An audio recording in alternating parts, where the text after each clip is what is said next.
Now we are going to examine the definition of learning disabilities, sometimes referred to as LD. Learning disabilities refer to a variety of disorders that affect a person's ability to obtain, remember, recall, understand, and organize the use of information taken in through the senses. Learning disability is the term we use to describe a low power supply of brain chemicals in sections of the brain that process language or math. Common learning disabilities include dyslexia, dyscalculia, dysgraphia, language processing disorders, and more.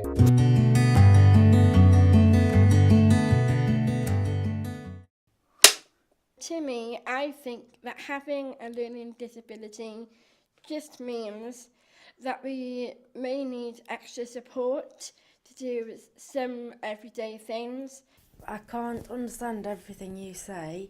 If you give me a big long sentence, it's like I need it cutting down into smaller sentences so I can understand it. For me, a learning disability means that we have a different path than what we thought, but ultimately makes you appreciate every aspect of your life and all the smaller things that are just worth so much more now.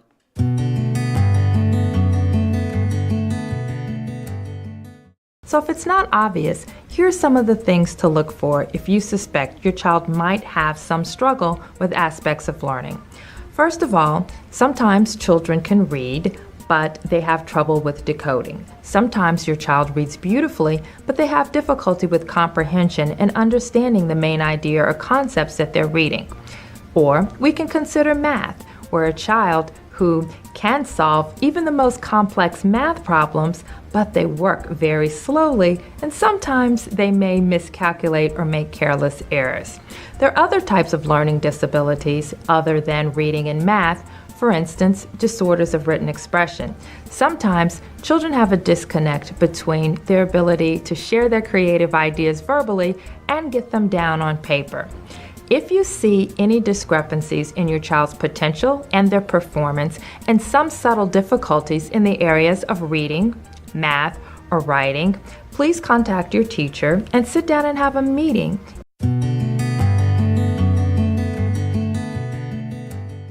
Specific learning disability is the most prevalent. A total of 3 million students in the United States are specific learning disability classified.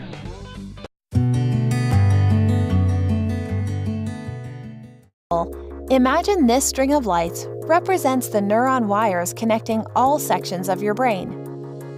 What happens if this circuit is cut? The power goes out. This is what happens when there is a low supply of brain chemicals in the sections of the brain that process language or math.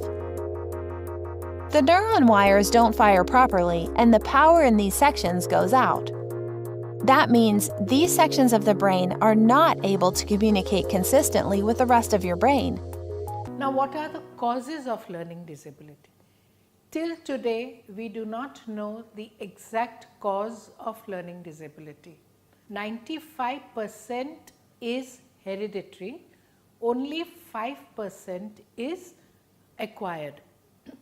In the sense, acquired means if the child has got any brain injury, whether the child has been traumatized, whether the child has undergone any operation, brain operations, then it is an acquired thing.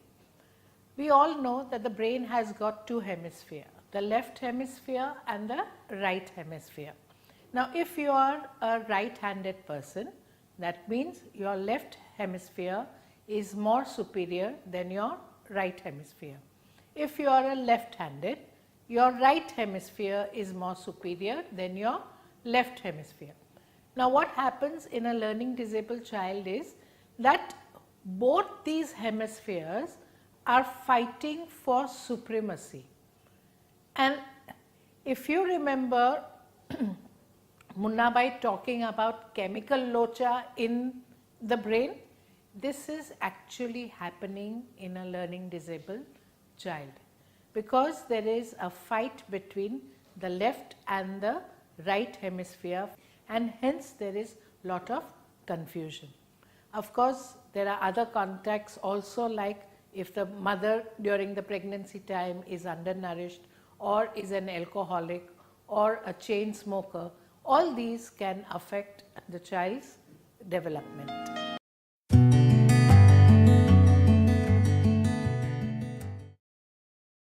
There are different types of learning disabilities. Some people may have only one type, while other people may have several different types of learning disabilities. It is important to remember everyone has different areas of strength as well. Let's look at some of the types of learning disabilities.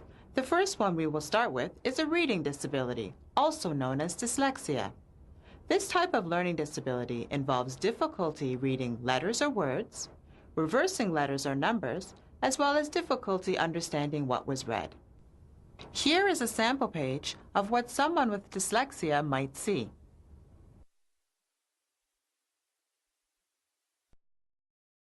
The next type of learning disability we will look at is expressive language. We will refer to it as a language-based learning disability. It is important to know for this type of learning disability, it causes difficulties no matter what language the child or adult speaks. Problems arise when a person is trying to use their language, either verbally or in written form. For social studies, here, a student in a classroom is having difficulty understanding what the teacher is assigning.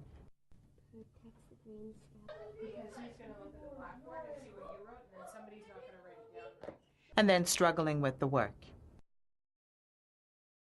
Receptive language involves problems in knowing the meaning of words.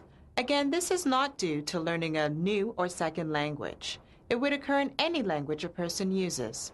For instance, when a parent may tell their child to put their shoes under their bed, the child may not understand what the concept of under is. This is how. I got all the lawyers. Here, a group of kids are telling jokes. Everyone laughs, except for one boy who has difficulty following the conversation. Another type of learning disability is called auditory processing. It is important to note here that there is nothing wrong with a person's physical sense of hearing, and that this type of disability has to do with what the person is hearing and how their brain is processing that information. So here, a person may have difficulty telling differences between sounds of letters or words, remembering the order of what was heard, as well as an inability to filter out background noises. In this classroom, this girl is distracted when her neighbors are whispering, and she is unable to concentrate on what the teacher is saying. The next type of learning disability involves problems with memory. This is where a person experiences difficulty in remembering written or auditory information. Excuse me. Yes. Could you tell me where the washroom is? Yes, if you go back out the door and go down past the elevators and turn left down the hall, the men's bathroom's at the end of the hall. Thank you. When this man asks for directions to the washroom, he quickly forgets what he's told. He becomes confused and loses his way. Now we're going to talk about learning disabilities that cause problems with how things are seen, understood, and performed. These difficulties are not caused by problems with vision. Instead, they have to do with how the brain understands what is being seen. Visual perceptual learning disabilities can cause difficulties in many different ways, such as difficulty understanding body language, gestures, facial expression, and tone of voice. A person may have trouble seeing something and then doing it, for example, copying from the blackboard. As well, a person may experience difficulties in seeing differences in visual patterns.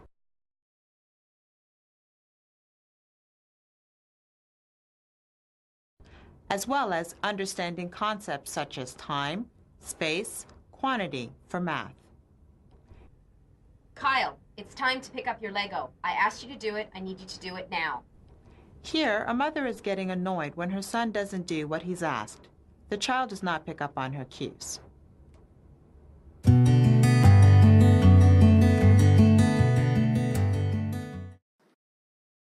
One important thing to keep in mind for all these learning disorders is that they're not due to a lack of intelligence or desire to learn.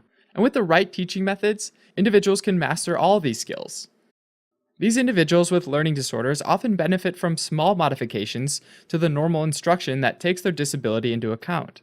For example, individuals with mild or moderate learning disabilities might benefit from untimed tests, oral testing, or other alternatives to written assignments, like video reports. Individuals with dyslexia might also benefit from having text printed in a specific font, while individuals with dysgraphia often benefit from wide-ruled paper or certain pencil grips. For dyscalculia, playing math-based games and using physical objects that relate to the real world, like using buttons in place of numbers, can help to develop and cultivate a more intuitive feel for numbers. In most of these situations, individuals might benefit from having extra time to practice specific skills or with one-on-one tutoring.